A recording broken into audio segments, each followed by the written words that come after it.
दोस्तों, इस कहानी की शुरुआत में हम जॉन ऑटवे को देखते हैं जो अपनी वाइफ के लिए एक लेटर लिखता है जिसमें वो लिखता है कि तुम मेरी जिंदगी से दूर चली गई हो और मैं ये जानता हूँ कि तुम अब कभी वापस नहीं आओगे और इन सब के पीछे मैं अपने आप को जिम्मेदार समझता हूँ। इसी रात को वो खुद की गन से खुद को मारने की कोशिश करता है पर वो नहीं मारता।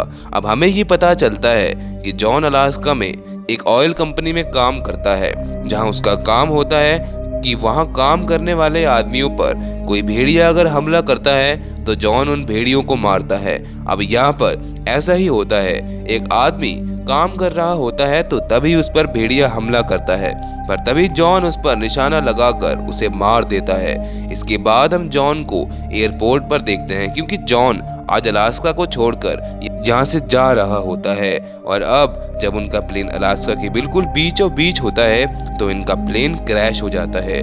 दोस्तों, ये जगह इतनी ठंडी होती है जो इनसे बिल्कुल सहन से बाहर होती है। इसके बाद हम जॉन को देखते हैं जो सबको बोलता है कि हमें जल्द से जल्द आग जलानी होगी और रात हम यही गुजारेंगे और कल आगे का सफर तय करेंगे क्योंकि यहाँ पर हमें बचाने कोई आने वाला नहीं है। फिर यहाँ पर रात हो जाती है और यहाँ मौजूद सभी लोग आग जलाते हैं पर तभी वहाँ पर एक भेड़िया आ जाता है और वो जॉन के ऊपर बहुत बुरी तरह से हमला करता है और उसके पैर को जख्मी कर देता है। फिर जॉन सोचता है कि यहाँ पर ठंड से तो हम बच जाएंगे पर यहाँ इन भेड़ियों से नहीं बच सकते क्योंकि ये पूरा का पूरा एरिया भेड़ियों का है। अब जब ये सब आग के सामने बैठे होते हैं तो तभी वहाँ पर जॉन को ऐसा लगता है जैसे उसके आगे पीछे कोई है पर तभी जब वो वहाँ जाकर देखता है तो वहाँ पर एक नहीं बल्कि कई सारे भेड़िए होते हैं। अब यहाँ पर जॉन सबको बोलता है कि हमें 2-2 घंटे पहरा देना होगा ताकि दूसरे लोग सो सकें। अब जॉन के बाद जो आदमी पहरा देता है तो भेड़िए उसे आकर मार देते हैं जिसकी आवाज कोई नहीं सुन पाता। अब यहाँ पर सुबह हो जाती है और जॉन उस आदमी को बहुत आवाज लगाता है पर तभी जॉन देखता है कि उसके सामने उस आदमी की लाश पड़ी होती है। फिर उनमें से एक आदमी बोलता है कि अब हमें क्या करना होगा तो जॉन कहता है कि इसके लिए हमें कब्र खोदनी होगी क्योंकि उन भेड़ियों ने इंसानों का खून चख लिया है। और फिर जॉन कब्र खोदने लगता है पर तभी उसको वहां पर एक डब्बे में कारतूस मिलते हैं। जॉन उसे अपने पास रख लेता है। इसके बाद जॉन को बहुत दूर बहुत सारे पेड़ दिख रहे होते हैं तो जॉन अपने साथियों को वहां चलने को कहता है। ये पेड़ यहाँ से बहुत दूर होते हैं और यहाँ पर बर्फीले तूफान भी चल रहे होते हैं और इनमें से एक आदमी इनसे पीछे रह जाता है क्योंकि उससे चला नहीं जा रहा होता। पर तभी वहां पर 3-4 भेड़िए आ जाते हैं जो उसको खाने लगते हैं। वो बहुत जोर जोर से चिल्लाता है कि मेरी मदद करो पर तभी जॉन जब पीछे मुड़कर देखता है तो वो हैरान हो जाता है कि ये क्या हुआ और जब जॉन उसके पास जाकर देखता है तो उसे उन भेड़ियों ने मार दिया होता है। अब यहाँ पर शाम हो जाती है और वो सब उन पेड़ों की तरफ जा रहे होते हैं पर तभी उनमें से एक आदमी देखता है कि बहुत सारे भेड़िए इकट्ठे होकर इनकी तरफ भागकर आ रहे होते हैं। इनमें से एक आदमी बोलता है कि हमें आग जलानी होगी जिससे ये हमसे दूर रहें। फिर ये जैसे तैसे करके आग जला लेते हैं जिससे वो सभी के सभी भेड़िए यहाँ से भाग जाते हैं। अब जॉन यहाँ पर बोलता है कि ऐसे काम नहीं चलेगा, हमें इन भेड़ियों को ऐसे ही मारना होगा जैसे इन्होंने हमारे एक साथी को मारा था। फिर जॉन यहाँ पर एक स्टिक लेता है और उसके सामने कारतूस लगा देता है और कहता है कि हम इनसे उन भेड़ियों पर हमला करेंगे। अब जब ये आपस में बात कर रहे होते हैं तो तभी वहां पर एक आदमी पर भेड़िया हमला कर देता है तो तभी जॉन अपने उस कारतूस की मदद से उसको मार देता है और कहता है कि देखो दोस्तों, इसने काम किया ना। इसके बाद हम देखते हैं कि वो सब के सब मशाल लेकर आगे बढ़ते हैं क्योंकि इनके पास और कोई चारा नहीं होता। अब ये लोग ज्यादा आगे नहीं जा पाते क्योंकि इनमें से एक आदमी जिसका नाम जैक्सन था उसकी तबीयत खराब होने लगती है, इसलिए उनको यहाँ पर रुकना पड़ता है। दोस्तों, ये जगह पहले वाली जगह से बहुत खतरनाक होती है। अब ये सब अपने अपने बच्चों को याद करने लगते हैं क्योंकि ये कभी भी अपनी जिंदगी को छोड़कर यहाँ से जा सकते हैं। अब ये सब सो जाते हैं और जब सुबह उठते हैं तो वो देखते हैं कि जैक्सन जिसकी तबीयत बहुत खराब थी वो ठंड की वजह से अकड़ चुका होता है। जॉन उसको उठाने की बहुत कोशिश करता है पर यहाँ पर जैक्सन इस दुनिया को छोड़कर चला गया होता है।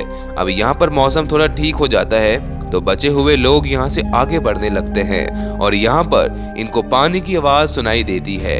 तो ये सब उस आवाज का पीछा करते हैं और जब ये वहां तक पहुंचते हैं तो इनको वहां पर एक झील और रोड के बीच में बहुत बड़ी खाई दिखाई देती है जिसे किसी भी हालत में पार नहीं कर सकते। फिर ये तय करते हैं कि इनमें से कोई एक आदमी रस्सी को लेकर वहां तक जंप करेगा और ये करते भी ऐसे ही हैं। इनमें से एक आदमी कपड़े की रस्सी बनाकर वहां तक जंप करता है।